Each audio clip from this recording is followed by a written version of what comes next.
The Middle East, a region synonymous with ancient history, rich cultures, and endless conflict. Many conflicts today stem from decisions made just over a century ago. Outside powers carved up a crumbling empire, ignoring local traditions. Colonial borders continue to fuel conflicts in the Middle East today. As the Ottoman Empire crumbled during World War I, Britain and France saw their chance to redraw the map of the Middle East. With the stroke of a pen, they carved up the region, creating new borders that paid little heed to the existing ethnic, religious, and tribal realities. The Sykes-Picot Agreement of 1916, a secret pact between Britain and France, stands as a stark symbol of this colonial arrogance. The legacy of these lines in the sand continues to haunt the Middle East today. For centuries, the Ottoman Empire had been a major power in the Middle East, ruling over a vast and diverse territory. By the late 19th century, the Ottoman Empire was in terminal decline. Weakened by internal corruption and military defeats, the empire struggled to maintain control. This decline coincided with the rise of European imperialism. The Ottoman Empire's defeat in World War I sealed its fate. Britain and France drew borders that suited their own interests, ignoring ethnic and religious complexities. They created artificial states, merging hostile groups and splitting communities. This disregard sowed seeds of future conflicts. The 1916 Sykes-Picot Agreement exemplifies this colonial arrogance. It divided the Ottoman Empire into British and French spheres, ignoring Kurdish aspirations. The Sykes-Picot Agreement. In World War I, a secret agreement was forged, redrawing the Middle East. Britain and France, with Russia's assent, negotiated the Sykes-Picot Agreement.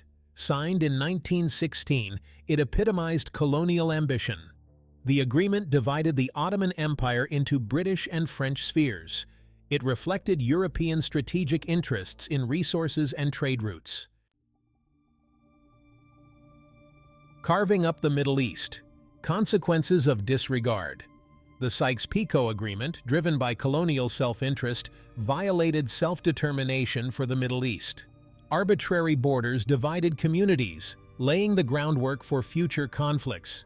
The Kurds were scattered across Turkey, Iran, Iraq, and Syria. Betrayal fueled Kurdish nationalism and future conflicts. The Sykes-Picot Legacy. Echoes in modern conflicts. The Sykes-Picot Agreement's legacy casts a long shadow over the Middle East.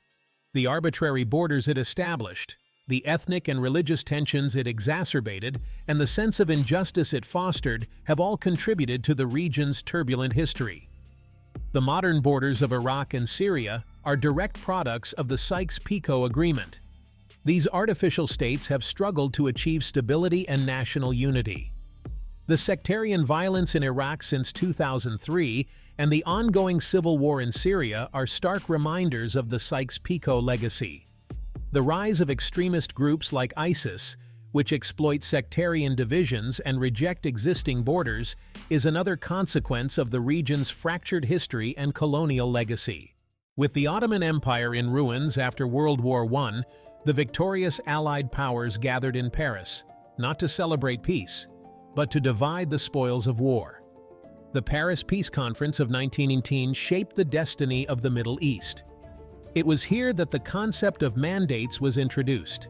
The defeated Ottoman territories were placed under temporary tutelage. In reality, the mandate system was a thinly veiled form of colonialism. The San Remo Conference of 1920 solidified the mandate system, dividing the former Ottoman territories into specific mandates. The mandate system, imposed by the Allied powers, was flawed from the start. Instead of fostering democracy, it sowed seeds of authoritarianism. Britain and France prioritized their interests over local needs. They installed rulers sympathetic to their interests, exacerbating tensions. The mandate system left a legacy of instability and conflict in the Middle East. Arbitrary borders drawn by mandate powers and the authoritarian regimes they propped up fostered deep-seated resentment.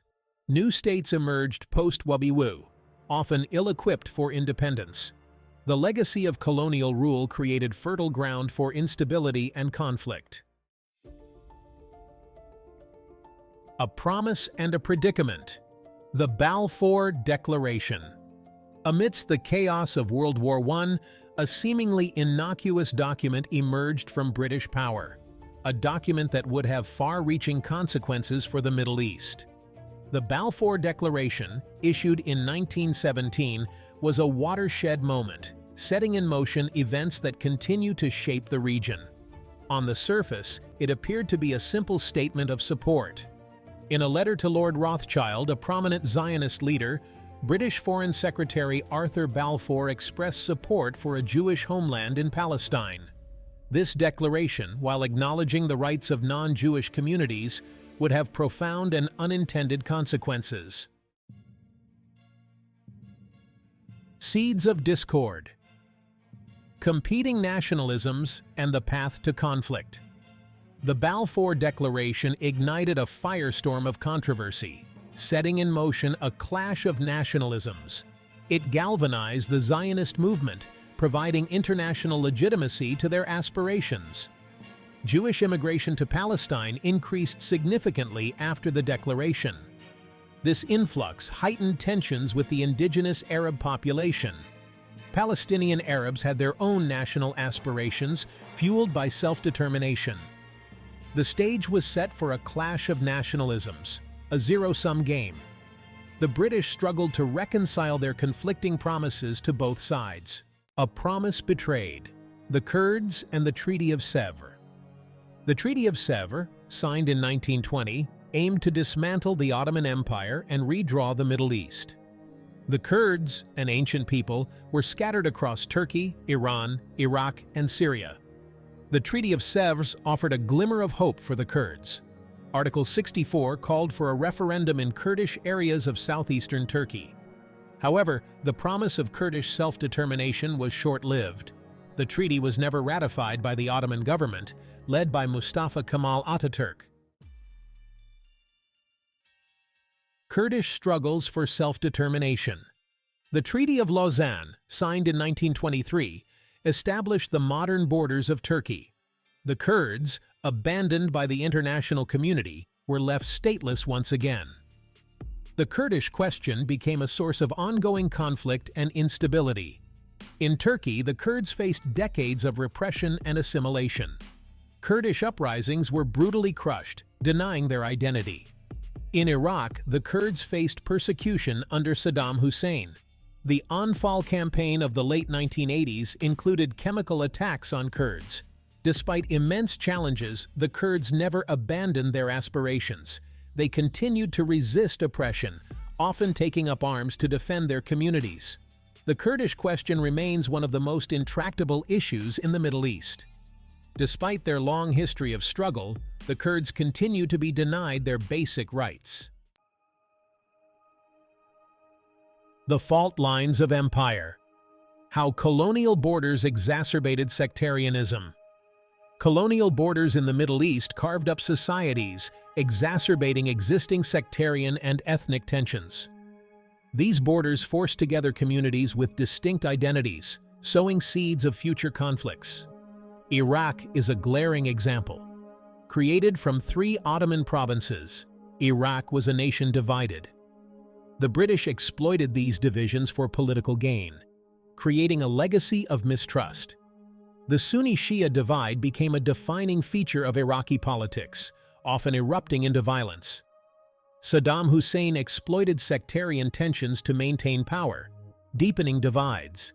In Syria, French favoritism towards the Alawite minority bred Sunni resentment, fueling future unrest. Modern conflicts, ancient grievances, the enduring legacy of arbitrary borders. Arbitrarily drawn borders have exacerbated sectarian tensions, visible in today's Middle East conflicts. The 2003 U.S. invasion of Iraq unleashed sectarian violence, pushing the country to civil war. The Sunni-Shia divide, exploited by Saddam Hussein, became a gaping wound, fueling extremist groups like Al-Qaeda in Iraq. In Syria, the 2011 Arab Spring uprisings morphed into a brutal civil war, fueled by sectarian divisions.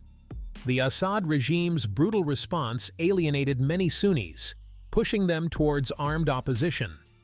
The conflict has drawn in regional and global powers, creating a complex web of sectarian militias and foreign fighters.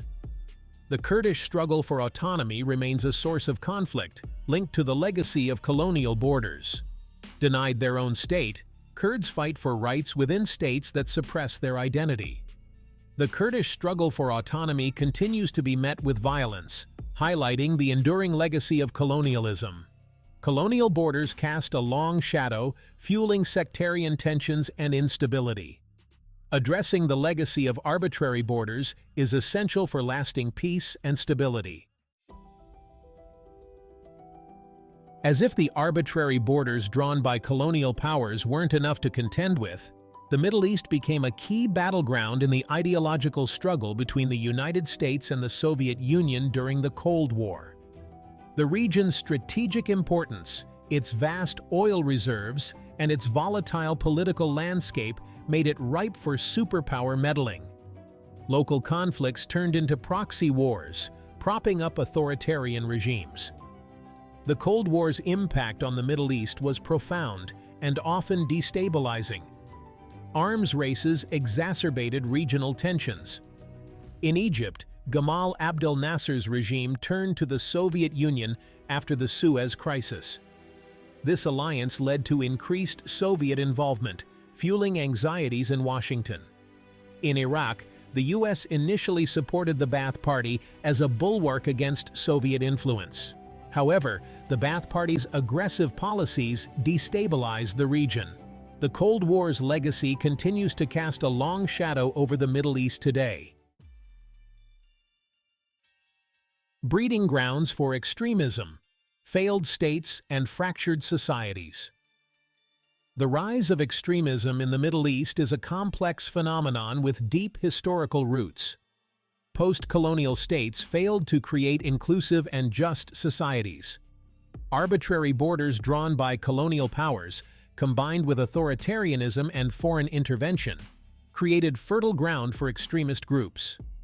When states fail to provide basic services and security, they create a vacuum that extremists fill. In Iraq, the 2003 U.S. invasion created a power vacuum. This allowed groups like Al-Qaeda to gain a foothold. The disbandment of the Iraqi army and failure to establish a stable government created resentment and lawlessness. Extremists offered belonging and purpose to disenfranchised youth.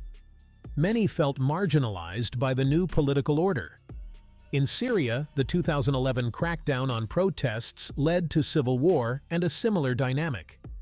The Assad regime's violence and international inaction allowed ISIS to flourish. ISIS exploited chaos and despair to recruit fighters, promising a caliphate beyond artificial borders. They recruited from across the Middle East and beyond, exploiting the chaos to their advantage. Rejecting the lines in the sand, the rise of transnational terror. The rise of transnational terrorist groups like Al-Qaeda and ISIS marks a dangerous chapter in the Middle East's history. Fueled by religious extremism and anti-Western sentiment, these groups exploit regional instability and grievances to carry out global attacks. They reject the legitimacy of nation-state borders, particularly those drawn by colonial powers. Viewing these borders as artificial, they aim to erase them and unite the Muslim world under a caliphate. Their sophisticated propaganda and use of violence have inspired followers globally. They effectively use social media to spread their message, targeting alienated youth. Addressing this threat requires a coordinated international response to dismantle their networks and address root causes. The unfinished business of decolonization. The enduring legacy of colonialism echoes through the Middle East. Arbitrary borders drawn by Britain and France created division and instability. These borders disregarded the complex tapestry of ethnicities, religions, and tribes. This disregard fostered authoritarian regimes and future conflicts. The Sykes-Picot Agreement remains a source of resentment and instability. The Kurdish people, denied their own state, symbolize unfulfilled promises. The Israeli-Palestinian conflict is a stark reminder of unresolved colonial legacies. A new map for peace? Can these lines on a map, drawn a century ago in the halls of colonial power, continue to define the destinies of millions of people? Some argue that revisiting these borders would only lead to more chaos and bloodshed, the wounds of the past too deep to risk such a drastic redrawing of the map. Others argue that the current borders are inherently unstable, that true peace can only be achieved through dialogue and negotiation. It will require courage, compassion, and a willingness to compromise. The people of the Middle East deserve better.